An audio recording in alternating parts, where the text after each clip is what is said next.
मेरा सवाल पेरेंटिंग के मुतल्लक था कि as parent if you come across something that our child does और उस चीज के मुतल्लक हमारी काफी सेंसिटिविटी इन्वॉल्व है। It's a thing that we can never imagine कि हमारे बच्चे से सरजद हो जाए, लेकिन वो सरजद हो गया। अब वो हमारे सामने आ गया। तो how are we suppose to react to it? कि आया कि इस तरह से रिएक्ट करें कि हम इमोशनली मैनिपुलेटिव साइड पर जा रहे हैं, या इस तरह रिएक्ट करें कि हम फॉर द लॉन्ग रन उसकी उसकी जो सेल्फ एस्टीम है वही सैबोटेज कर रहे हैं। तो there is a very fine line that I understand कि इस चीज को एड्रेस करने में। और सख्ती तो बहरहाल एक कलीदी किरदार अदा करता है हमारी तरबियती मराहल में, और मेरी मेरी जिंदगी में खास करके यू नो पेरेंट्स की तरफ से सख्ती ने एक कलीदी किरदार अदा किया है। मैं बहुत बदमाश बच्चा रहा हूँ, और when I look back now तो मैं ये महसूस करता हूँ कि उन्होंने जिस तरीके से मेरे प्रॉब्लम्स और मेरी शैतानियों को एड्रेस किया था, उसमें कहीं ना कहीं या तो वो इमोशनली मैनिपुलेटिव साइड पर थे, या तो आज के अगर टर्म्स में हम कहें तो they were kind of trying to kill my self esteem for the long run. लेकिन बहरहाल वो इफेक्टिव रहा है मेरी जिंदगी में, and I came out successfully from a lot of things due to that. तो हमें in this age and time and in this age a modern day parent, हमें किस तरह से एड्रेस करना है अगर इस तरह की चीज सामने आ जाए without without falling in either of those categories? आप जब भी कह रहे हैं कि बच्चा कुछ ऐसा कर दे जो कि नाकाबिले नाकाबिले बर्दाश्त हो जाए, तो फिर क्या करना है? ये बच्चे की एज क्या होगी जो ये ऐसा कर रहा है? मैं अपने ओके, तजुर्बे के लिहाज से कह रहा हूँ कि when this happened to me when I was somewhat of a teenager. Right, okay, okay, so right, your question is that did my parents do the right thing? Was it the right thing?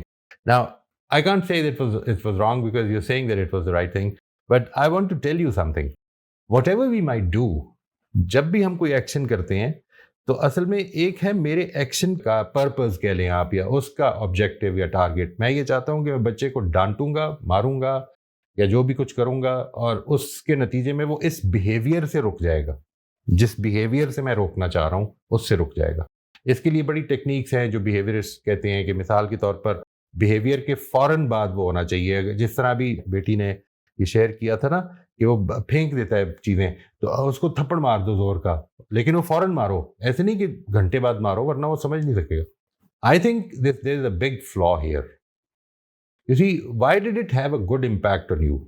इसको समझ लें पहले बड़ी अच्छी तरह से। It had a good impact on you because the way you constructed it in your mind, you were to be blamed, and you felt that I should not have done that. ये जो perception है, this is not the only perception that a child can have. असल में lesson वो नहीं है जो मैं देना चाह रहा हूँ, लेसन वो है जो स्टूडेंट ले रहा है, या लेसन वो नहीं है जो मैं देना चाह रहा हूँ, लेसन वो है जो मेरा बेटा या मेरी बेटी ले रही है। वो क्या परसीव कर रही है? वो अपनी मार को वो ये परसीव कर रही है। मिसाल के तौर पर एक बच्चा ये परसीव कर रहा है कि मैंने ये गलत किया अपने बाप के सामने, या मैंने ये गलत किया और मेरे बाप को पता चल गया, I have to close this door, ये पता ना चले आइंदा। तो अब वो गलती से नहीं रुकेगा, लेकिन बाप तक इंफॉर्मेशन नहीं पहुंचने देगा, किसी ना किसी तरह से उसको रोकेगा। पहुंच जाएगी फिर भी हो सकता है, लेकिन ये सख्ती के नतीजे में अच्छा बिहेवियर नहीं पैदा होता। ये असल में बच्चे की मेंटल कंस्ट्रक्शन क्या हुई है, उसने उस सख्ती को कैसे परसीव किया है, उससे या पैदा हो जाएगा, या बच्चा एक बेहतर वो जो आपने वर्ड यूज किया ना, बदमाश बच्चा, वो बेहतर बदमाश बच्चा बन जाएगा। ठीक है, both things can happen. What मैंने जो आपको तीन चीजें बताई हैं, इसमें सख्ती कहीं नहीं बताई जी।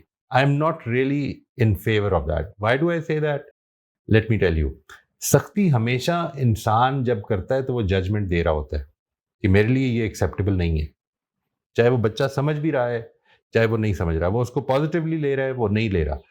लेट से एक बच्चे के अंदर इम्पल्सिव होते हैं बच्चे, जो छोटे बच्चे होते हैं 5-6 साल के, ये जिसको आप टीन एज की बात कर रहे हैं, वो असल में इस स्टेज पे बच्चा जो है वो अपनी नीड्स को सेटिस्फाई करने वाला, मेरी ज़रूरत ये है कि मुझे ये मिल जाए, तो इसके लिए वो काम कर रहा होता है। ये बेसिक मोटिव होता है उसका।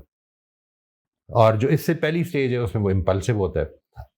तो इम्पल्सिव बच्चों की अगर इम्पल्सिव को आप रोक दें ज़्यादा रोक दें, तो उसके नतीजे में वो बाकी सारी ज़िंदगी इम्पल्सिव रहने का चांस होता है। वो बहुत ज़्यादा रिफ्लेक्टिव नहीं हो पाते, इसलिए क्योंकि उनकी इम्पल्सिव स्टेज पे वो चीज़ें ठीक तरह से मुतमिन नहीं हुई, अनलेस कि अब वो खुद इसके बारे में कॉन्शियस होके तो अपने आप को ग्रो कराए। इसमें मेरा कोई कमाल नहीं होगा।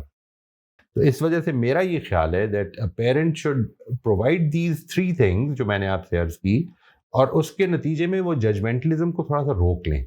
वो जो तीसरी चीज़ है ना, वो असल में इसलिए ताकि एक लॉन्ग टर्म रिलेशनशिप भी डेवलप हो, लॉन्ग टर्म इन्फ्लुएंस भी डेवलप हो। मैं अपने बच्चे को जब वो कोई बड़ा काम ऐसा करे जो मेरे लिए काबिल बर्दाश्त नहीं है, मैं उस पर भी उसको अगर, because he is still your child and you still love him deep inside your heart, but you don't want to show that you love him.